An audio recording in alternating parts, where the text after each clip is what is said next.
Only the wisest and stupidest men never change, Confucius.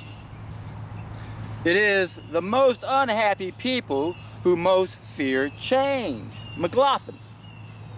Now that first quote by Confucius seems pretty straightforward now, doesn't it? Or does it?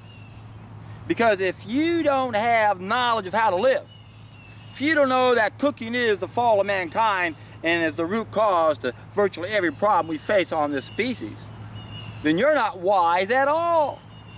Because knowledge of how to live is far more important than all the other knowledge of biology and chemistry and physics and quantum physics and pharmakeia combined. It pales in comparison because the wrong food, dead food, is why we have a dark side to our behavior. It's the root cause to virtually every problem we face on this species. And then when we look at that second quote by McLaughlin, that's a sad thought, isn't it? The most unhappy people most fear change.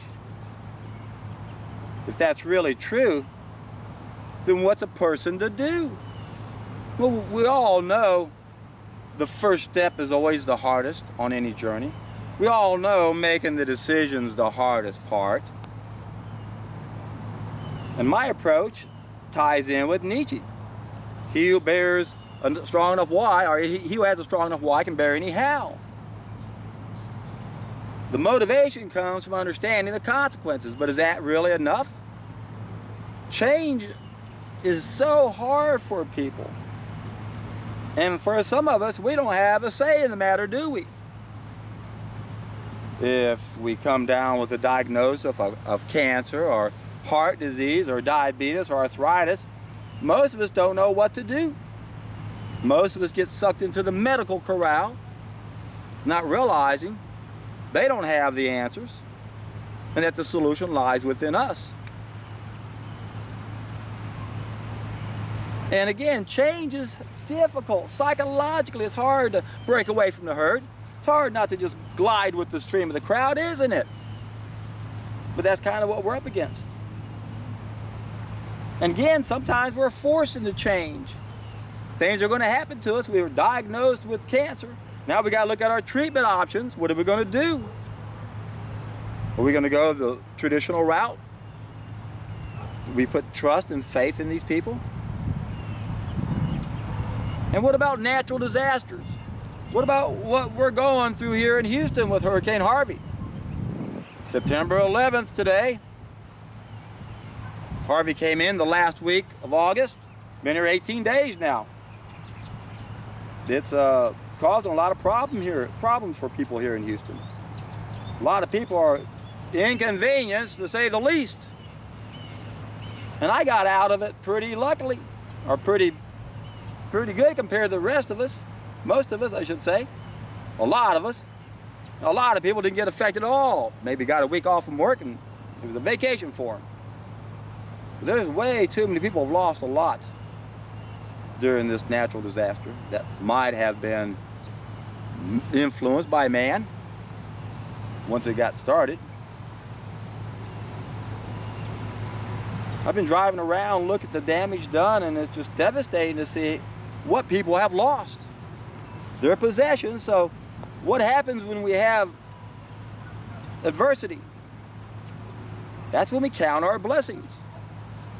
Every day above the ground is a good day, right? Or is it? Quality of life really makes a difference. I don't care how long I'm above the ground. I want to be playing while I'm above the ground. That's what really matters. What kind of quality of life do you have? Can you enjoy your day? And that's just not true for so many people. Even without a hurricane, most people have to work. Don't have any control of their lives. Don't really have much free time to devote toward any type of reasoning ability. And now with a natural disaster coming through Houston like it has, a lot of people have lost everything. Lost their house. For me, I didn't lose any possessions to speak of. I didn't lose a car or a house or anything. I have lost access to my office out here. I'm a philosopher. This is my office out here. And in my own way, I've had to deal with a little bit of stress not being able to come out here and release in nature like I like to. I like to multitask, so I'm exercising at the same time, and I've been going everywhere else in Houston looking around, but it's not a distressor when you're riding your bike in the street. So I'm so happy that this part of the bayou is accessible now, because I was using this to help me cope with one of my losses that I had earlier this year. So in the last 3 months,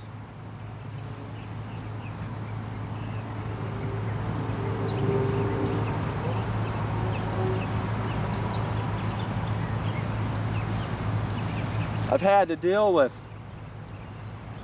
losing my only escape in this crazy city I live in, the bike trail along the bayou. I didn't have access to this for 18 days, and I was using this place more than ever.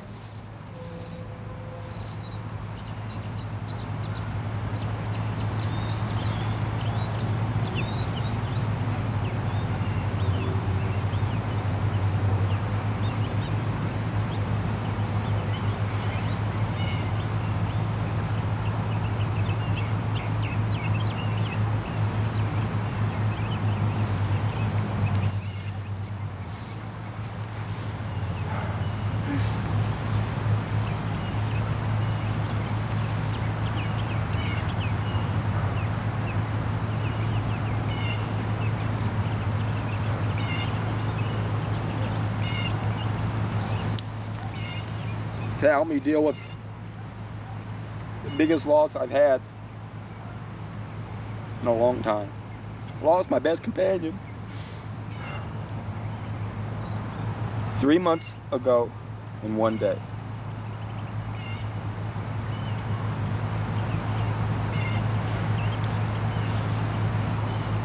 And ever since that day, I've been coming out here to escape the heartache.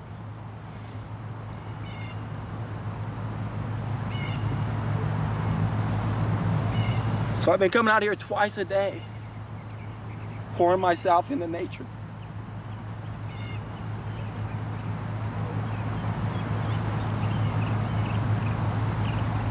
Trying to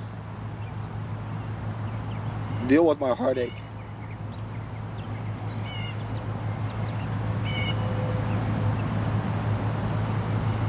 I haven't been wanting to do this for a good reason.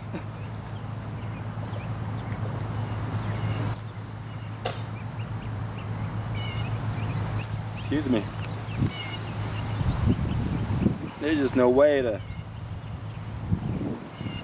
do this and come off looking attractive. So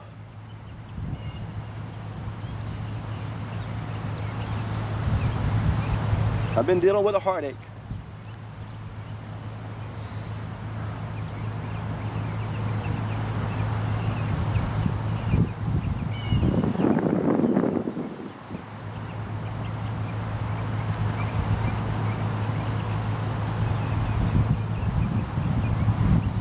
My little girl passed on the same day my mother died, 25 years afterwards. Which happens to be the same day my dad was born and one of my nieces was born. I'm not afraid of showing emotion. I'm not afraid of crying over certain topics. I'm not a wimp. I'm not gonna cry if you come yell at me. You think I'm gonna bow down and go, oh, don't yell at me. I'll reach up and bite your damn nose off. But when it comes to losing your best companion ever in your entire life, can't help but shed some tears.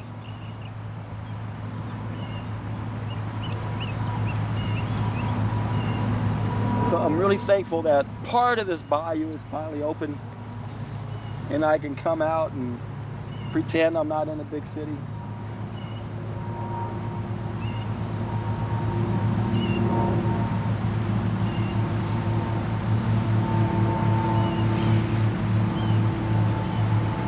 How do you make lemons or lemonade out of lemons?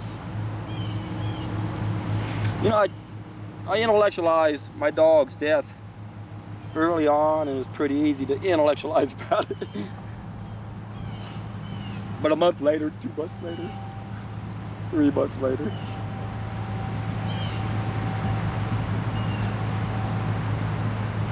I do okay when I think about all the happiness she brings me. I only tear up like this when I start talking about it a certain way, and I guess I'm expected to show this kind of a feeling because that's how I feel.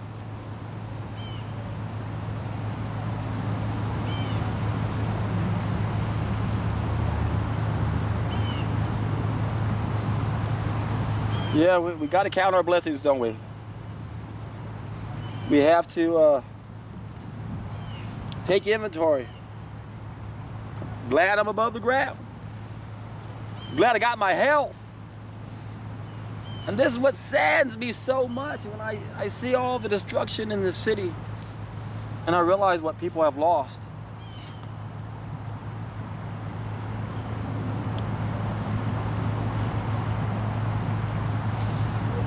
And most of them don't even have their health. Oddly, many of them think they do. At least they think they're healthy. But the sad reality is that they really don't have their health. So when it comes to changing, the only thing that really matters should not be something that's forced upon us, although many times it is, isn't it? When we get that diagnosis with cancer or heart disease or whatever, and we're lucky enough not to put our faith in traditional medicine. And then we find the knowledge we need to put an end to so much suffering. Gosh, when my dog passed away, all I could think of is how many other people had gone through the same thing and how many people have lost their spouses or their children. My God. Would you take that heartache and you magnify it? Oh God. Don't you want to just scream? How many people have just lost their wife or their husband right now and their heart is in pain and it's in agony? How many right now? I can't stand this freaking planet. What kind of world do we live in?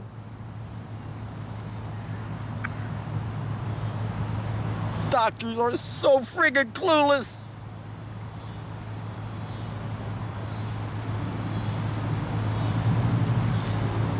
It's tough being an empath. It's tough when you can walk in other people's shoes. A lot of people don't even think about walking in other people's shoes. Especially if they want to make a bunch of money and their frontal lobe's not working. They're a psychopath.